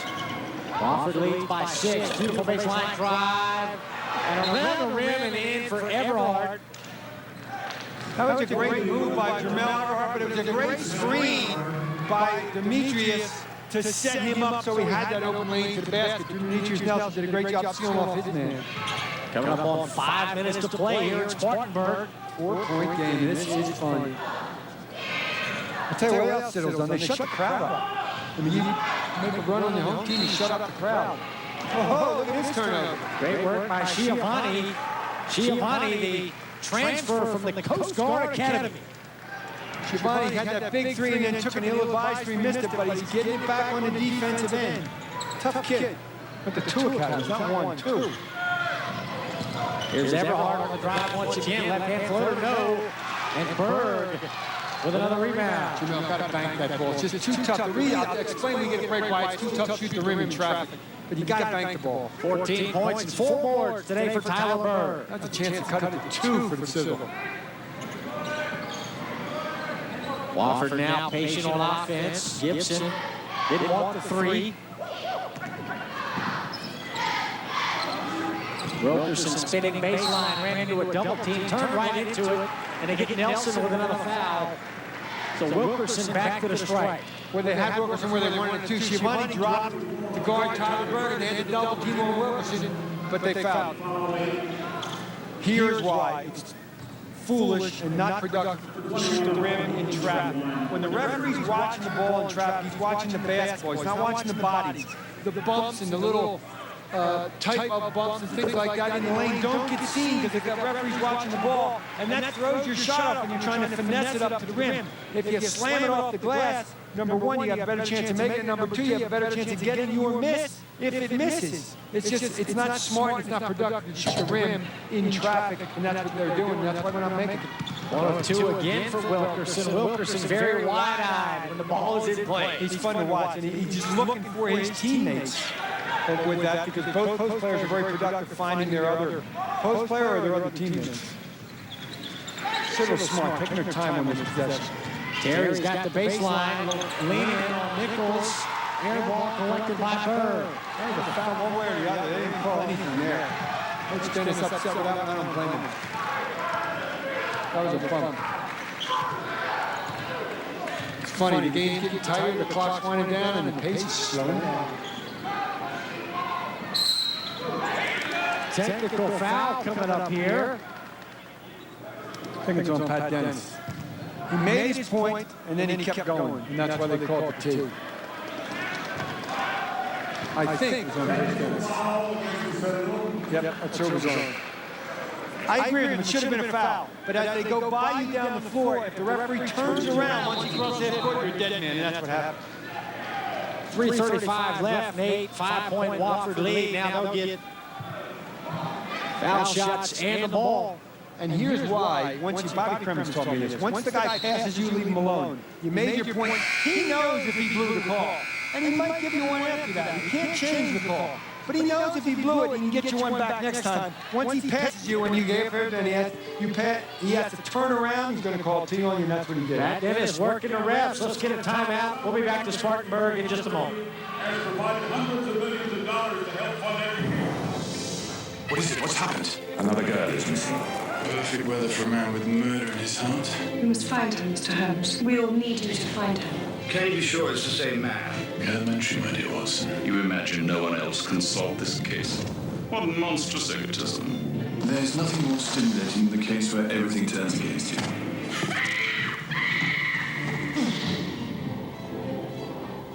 Coming March 5th on ETV. What kind of python are you? A man with a tape recorder up his nose. If you enjoy personal electronics, game shows on the telly, We'll be showing you more of that photograph later in the program. and you're keen on cheese, So, Mr. Lee, do you have any cheese at all? then you may be a Michael Palin. I'm a lumberjack and find out on Monty Python's Personal Best. Coming March 10th on ETV.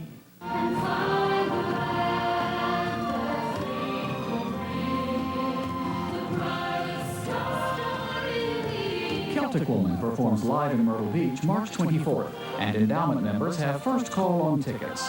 When you pledge $150 on your credit card, you'll receive 2 tickets to see Celtic Woman live as your thank you gift. Pledge now. Call 1-800-256-8535. A look inside the Wofford huddle. They got a 5-point lead, 3:35 to play. Nate Ross. Well, this is big for a couple reasons. Obviously, they're going to get 2 free throws, and then the basketball back. So the 5-point lead could be 7, could be 9, could be 10. Even if they miss every free throw and miss the shot, they're going to try to milk each possession because they're up 5, a little over 3.5 to go. It's going to be interesting, the different philosophies. Citadel's going to have to score quickly. Wofford's going to want to make every possession go almost the entire clock. And after the technical, Nate, Wofford can select who it wants to shoot the foul shots. They will not select Tyler Bird. I don't think so, not in this game. 74% and even higher now. Shane Nichols just drilled them both. Now they get the ball back. Great opportunity. A lot of teams do this, trap real quick out of this, try to make them speed the tempo up because they don't want to speed the tempo up. They want to slow down right now. Bird's 0 for 4 at the line today, so Nichols steps up, drops in a pair. Alley-oop. Off the back iron by Fields. Couldn't find a handle. I told you they wanted to slow down. They sped that one up. I blew that one. But they missed the shot. Big break for the Dogs. Like design play. Yeah. Well, that's smart out of timeout. Get what you want when you want it. Looked like Mike Young drew that one up in the huddle during the timeout. 7 points to Wofford advantage. Well, if they make it, it's a backbreaker. I mean, game's over, basically, if they make it. Everhart into the corner. Diaspora lost it right to Drew Gibson. Tried to shoot it before he caught it, just lost the handle. Tough break for the young man. Now the slow down game begins for Wofford. They'll milk every second of this 35-second shot clock. And this is the one where they're going to slow it down. I just missed it by a possession, that's all. Citadel's almost got to come out of that zone and get after him a little bit. They're staying in it. Oh, the shot clock on to stay now. Shot clock down to 6. Long three, no good by Nichols. There's Berg with an offensive rebound. Smart play because long shots, long rebounds. You know he's going to shoot it. You know he shoots more than anybody on the team. Tyler Berg tracked it down. I give Berg a hard time about the fact he's 0 for 4 from the line today, but he has been exceptional in every other facet of the game. What the Citadel can't do is let this slow them down defensively in their aggressiveness. Can't let it happen. You got to stay aggressive. Here's Nichols for 3. Put it up short. Berg again. Oh, and an elbow. Berg trying to clear possession. Not a bad foul. Not a bad foul at all. And these rebounds by Berg are killers with 2 minutes left. Well, the only bad part about the foul is Demetrius Nelson's 5th. But Tyler Berg on Shane Nichols' missed 3. Look at his eyes. Followed the ball, got it, and just fights. And he knows he's going to get fouled. Just hold possession. What's the difference? Even if the clock runs out, even if it's a jump ball, the jump ball goes to Wofford. They knew that. I'm sure Coach Young talked about that in timeout. Jump balls our way. All the good things happening for Wofford right now, except your man, Tyler Berg's on the foul line. But he's got 2. It's 10 fouls against the Citadel. I think he's due. Yes, he is. Heck, he's got 1,000 plus. Nobody wants to be in the 1,000-point club with 1,000. You want to have more than 1,000, and he's done that today. Tyler Berg reached 1,000 points for his career in the first half today. When we talk about the composure of Coach Mike Young, Tyler Berg, Wilkerson, Nichols, none of them looked ever excited on the floor. And they were in a tough spot there, and they still could be. It was down to a 4-point game. You just play to the personality of your coach, and that's exactly what they've done. There's the man right there. Everything's under control all the time. He learned it by many years being a Richard Johnson size and assistant. Now it's his program in the 4th year. Berg hits a foul shot. What he's doing right there is figuring out who's guarding who. They're going to go man-to-man. Don't give up open threes. Worst thing is a lousy matchup. You give up an open 3 like that. Quickly by Schiavone. Berg had to take him in transition and just didn't go guard. Citadel back to within 5. Still time, about 40 to play. Got to pick somebody and foul him here. I'd pick Berg, but they might not give the ball to Berg. Oh! Offensive foul on Fields. And Schiavone has come in and impacted this ball game. He didn't play until about 10 minutes left here in the ball game. He did not play the first 30 minutes of this contest. I see a tough kid. Boom! Oh my God, that's a kid went to the Coast Guard Academy, as you said, and he said, I don't like academies, but I'm coaching Citadel. Went to another one, just caught that elbow dead in the face. Player controls and no shots, so gets the ball back. This thing's not over. Nate, if you're going to stick your head in on an offensive player like that, you better have some good dental insurance. Schiavone. Fields stole, but Fields stepped out of bounds as he ran Pat Dennis over. You can see Pat Dennis on 5 out. That's the spread offense. That's the opportunity they want for open shots and back cuts. 5 out is the Princeton style, North Carolina State style. He just ran Pat Dennis over, but he stepped out of bounds.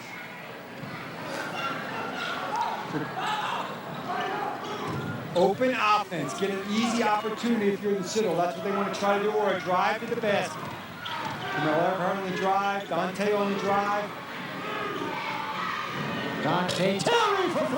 It's a big one. Man-to-man for the Citadel. We got a 2-point game. The Citadel has not led since it was 3-2. Not been in this position all season in the league. Close games is a chance to win it. And now, timeout taken by the Wofford bench. Mike Young will bring his troops around. Pat Dennis will do the same. Boy, who'd have thought that it would be 68-66 back in the first half when Wofford led 34-14. Well, Citadel had opportunities this year. Chattanooga went the length of the court to lay one in and beat them by 1. Davidson, it was a very close game, but now they're in this one because of this kind of play. Dante Terry crosses over, pulls up from downtown and nothing but the bottom to cut this baby to 2 points, and then Wofford calls timeout. Now, this is when assistant coaches make their money. Excuse me. Every assistant coach tells about Dennis, coach, these are the free throw percentages of the guys we want to foul. These are the guys we don't want to foul. You got to pick out the guys that are not good percentages and having a bad day, or are decent shooters but having a bad day today. And most importantly, when you put them on the line, no offensive rebounding. You got to get the miss and come down. 57.3 is an eternity in a basketball game. You got to make a choice. 57.3. You play defense for a stop or you foul. That's the decision we just made in the Citadel huddle. We'll see what they're going to do. Tough year for the Citadel, winless in the SoCon this year. But they scrap till the bitter end. Final minute of play. Wofford by 2. They're going to play for the stop here. Wilkerson on the spin and the bucket. Big bucket to open the lead back up to 4 with 43 seconds left. Nate, Wofford needed a bucket. They go to the bread and butter. Oh, absolutely. They're going to go inside. And if they double them and didn't have a shot, they kick it back out for a 3. You and I talked about it during the break. That man right there is going to make a decision. There's the break, or there's the run right now, 6-1 run. But that man right there made a decision. He's playing the post with 2 very undersized players that just started him right there. As you can see, Wilkerson put the ball in the basket. He's playing the post with Matt Davis and Jamel Everhart. And there you can see the timeout. And he's taking a gamble. Because these big guys couldn't handle them, he's taking the smaller, quicker guys, hope for a double team. That time Wilkerson beat him on a double team. Doesn't mean it won't pay for going to Citadel's advantage later on. Now the Citadel gets the ball, but he made a decision going with smaller, undersized people to play against their bigs, and hopefully the quickness will pay off for the Citadel. Bird not in the game, Wilkerson in the game inside for Wofford. Still enough time here, Nate. Don't necessarily need to put up a quick 3. Need a score, not a 3, but you need points. The best scenario is a 3-point play, shot, layup, get fouled, go to the line. That's the best scenario if you're a Citadel Bulldog right now. Look at that rebound. Citadel killing him on the boards. Here's Dante Terry leaning in. Terry fouled. Terry just hit that big 3 for the Citadel. There might be the call. Yes, it was a foul, but it may be pressure. But that's the call that the referees, you never own a call. They might have missed one earlier. Cost Pac Dennis a technical foul. But Terry's not going to be denied. He's big enough, strong enough to get to the rim. And the best thing you can do right now if you're behind is score points without the clock running. Dante Terry. 93 three-pointers coming into today. 10th all-time at the Citadel. And a decent free throw shooter at 72%. Now, Wofford playing the chess game. Tyler Berg's going to come in before the ball put in place. So they have Wilkerson and Berg in for 2 bigs. Unless they put him in for Wilkerson, we'll see him on. Very, very calm at the foul line. The senior from Virginia Beach. And they're taking out field. So they got the 2 bigs in the game who are exceptional passers out of the post for a 3-point shot if it's open. As you said, I think they're going to go inside and try to get it. Terry's got them both. Timeout for the Citadel now. I fouled Tyler Berg. 34.5. You can't play for a stop. There's not enough time left. So I fouled Tyler Berg, put him on the line, see if he can beat you. Berg's 1 out of 6 at the foul line today, but he does have a game-high 19 points. But the 1 out of 6 is the thing that, yes, he got the fouls, and yes, he's a senior, but he's 1 out of 6. You got to play percentages in a situation like this. You just have to. So just 34 seconds remaining here in Spartanburg. Final game of the regular season for both clubs. No team's gone winless in the Southern Conference since 1960. And if Wofford hangs on to win today, the Citadel will finish up the regular year 0-15 in Southern Conference play. So they definitely want to get that monkey off their back. On top of that, Shane Reed it. Underneath and over the top, we would like the ball in his hands. They got the foul, as I would assume. Now, don't expect it to not happen. When you get the ball in the front court, just 34 seconds, okay? They may want to come to mid-court before they hit it. We've got one, right, H? We've got one if you need it. Now, after Shane comes off this thing, Drew, who's on top there, is going to come back down and get the ball. Howard, you can run the baseline. And Drew, you lose. Now, run it over to the end here. Get the thing in out. You can run it again. All the time. Expect to get work. Take care of the basketball, all right? Come on, guys, let's do it. Now, what he's talking about there is they're going to run an out-of-bounds play like it's under their own basket. Because the most important thing right now is to get that baby in bounds. 5-second call. Citadel gets the ball into their own basket down 2. By the same token, the Citadel is going to try to stop him from doing it. Takes a lot of guts, and he didn't talk about it, but I'm sure the option is there. If somebody breaks long, to throw it long, it would take a lot of guts to do that, because if it goes out of bounds, it comes down under the basket. But they want to get the ball into Shane Nichols' hands. He's their best free throw shooter. The Citadel wants to keep it out of Shane Nichols' hands. So it's almost like it's under the Wofford basket, even though they're 94 feet away. 34.5 is forever. I don't think Citadel's going to give him any time. I think they're going to foul him right away. And the veteran Howard Wilkerson will look to put it in for the Terriers. Fakes the long pass, now looking short. He's got nobody. Oh, loose ball. The Bulldogs have it. And a timeout taken with 31 seconds left. The Citadel will have the basketball. Terrific defense guarding the inbounds pass. Smart play because the jump ball was in Wofford's direction. They knew that in the timeout. They talked about it. Citadel's going to get the ball at the foul line extended with an eternity to play. Watch this. He had nowhere to throw the ball to. You can see ball slapped loose, and look at the man of the hour diving on it. Matt Davis going to, I thought Matt Davis was going to end up with it. Timeout's called right there because the coach can call timeout. Chris Diaspora got a fingertip on that inbounds pass. And then our man from the Coast Guard Academy grabbed it. Schiavone grabbed it. They got possession. They got a chance to win this basketball game. Awfully impressed with Mark Schiavone coming in off the bench, the junior from Winchester, Virginia. Even though it's a 2-point game, let's take the 3 to win the game, win our first conference game. I don't think so. I think they're going to attack the rim. Look at the lineup for Wofford. The only big guy is Wilkerson on the floor.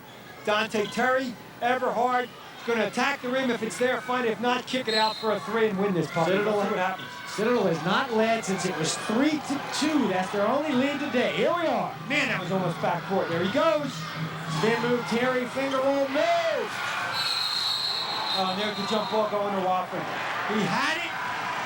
He missed it. He got his own rebound, and the jump ball, because I think it was Fields or Gibson that tied him up. And there's the eventual arrow, which I hate. I should throw it up right now. Same situation as before. There's the miss. Gets it and just ties him up right there. Fields tied him up. Same situation as before. Citadel, a lot of time left, going to foul if they get the possession. If not, try to steal it again. Switch everything. Now Wofford gets it in to Drew Gibson. Gibson shooting 63% at the line this year. So these would not be automatic here, Nate. No, and he really has to make them both to make it really interesting. Makes one, obviously, it's a one-possession game. Makes two, it's more than that. It's a big shot for the young man.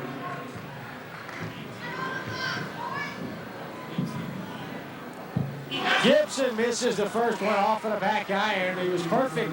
He's perfect from the floor today, 4 for 4. Now 1 for, make it 3 for 4 at the foul line today. Interesting, nobody in there for a miss for Wofford. If they miss, Citadel's going to get the rebound. Got it. All right, no problem. You know what you got to do. Citadel needs a 3. Or a quick 2, a very quick 2. They're going for the 3. No, they're not. Dante Terry rising up for the tie. No, offensive board, Schiavone. Schiavone looking for help. To Diaspora for the tie. Got it. Oh, what a shot. Offensive rebounds. All night long they've rebounded. And now Fields for the win. No good. We're going free basketball. A phenomenal offensive effort to get the rebound. And he could have panicked. He was in the corner. He could have panicked. He didn't. He found the right guy up top. Bingo for 3. What a comeback by Pat Dennis's Citadel Bulldogs. They trailed by 20 points in the first half. They were down by 12 at halftime. And they rallied with a late 3 from Chris Diaspora. Diaspora with the shot. Schiavone with the smart. Schiavone's been the man down the stretch. He's made some great plays. He drew that elbow to the face right in front of us. He goes over the loose ball. Watch this shot. There's the great pass out. Diaspora with the fake, and then nothing but the bottom. And we're going overtime. Look at Schiavone. He could have panicked here. He was stuck, basically. They didn't double him. And now he finds the open man, dribbles away from the defender. That's Wilkerson, dude. That's a big man, got away from him. Look at the bench. They're fired up on the sideline. That's why college basketball is a great game it is. Right there from the effort from those guys. Chris Diaspora has sent this one into overtime. And you mentioned it, free basketball here in Spartanburg. This is fun. This is why I love this game. I haven't coached in a lot of years. I coached it for 19 years before that. It's a phenomenal game. And you and I talked during the break. Wofford beats Georgia Southern, beats Davidson, the two best teams in the league. The Citadel's not won a game all year, and they had a chance earlier, and they still have a chance to beat a team that did that. It's a great conference.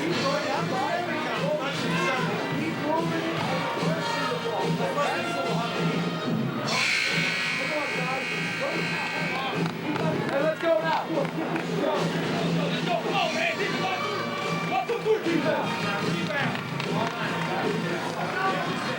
The team yells defense, and one of the players yells rebound. Take a look at the foul situation here. Gibson with 3, Wilkerson also with 3 for Wofford. Demetrius Nelson fouled out in regulation time, and Dante Terry's got 3 personals for the Citadel Bulldogs. Doesn't bother the Citadel as much because they're going with Davis and Everhart as 2 post players basically to play defense. On offense, it helps them, gives them quickness, and gives them Davis for an outside 3-point shot. So many times, first team to score a couple blows you out in an overtime. We'll see what happens. Man-to-man for the Dogs. Bulldogs, excuse me. They're both Dogs. Wilkerson had to save from going out. He threw it right to Dante Terry. Here comes the Citadel. Into the corner, Diaz-Farah. Wilkerson a rebound. White Sharks going for the boards. I'm sure that Mike Young talked about rebounding as well because they've been blitzed on the board so far today. This is fun. Wofford back to the bread and the butter. Howard Wilkerson going to work. Wilkerson left-hander. He took the extra step. But he's so smart, and most important, we talked about it in the pregame, he's so patient in the post. You almost got to double him just to get it out of his hands. That's a tough matchup for Berg. Steal by Nichols. 3-on-3 Wofford. Fields beautiful layoff to Berg, who was fouled. So Berg will move back to the foul line. Tough matchup. Berg's Jordan Schiavone, and he tried to make a crossover movement on the pass. He lost it, but here's Omri Berg on the foul line again. Big time game for him. Needed 8 for the fouls and got the whole, listen to me, has a whole lot more than that 8 rebounds, but because of your coaching, he's not doing his thing on the line today. You're the one who gave him the kiss of death, not me. I'm not getting the blame. I'll take the blame for everybody. Oh, there's another one. Well, it's not just that he's missed his shots. A couple of them haven't looked particularly good, but again, he's been very effective in all phases of the game except for the foul line. 64% is not horrendous from the foul line. But he's 1 for 7 today. And the Citadel is thanking him for every one of those 6 misses. There it is. He looked very relieved when he made that. He's a good shooter. He's got great touch. He's a senior. He's got the experience. It's one of those days. Berg will get a breather. Matt Eastep back in for the Wofford Terriers. And Terry screaming 5 out. That's that spread offense once again. It's been very good for the Citadel the last couple minutes of regulation. Terry leads the Citadel with 17 points. Jamel Everhart 14 points and 12 rebounds. But the Citadel trails by 3, not anymore.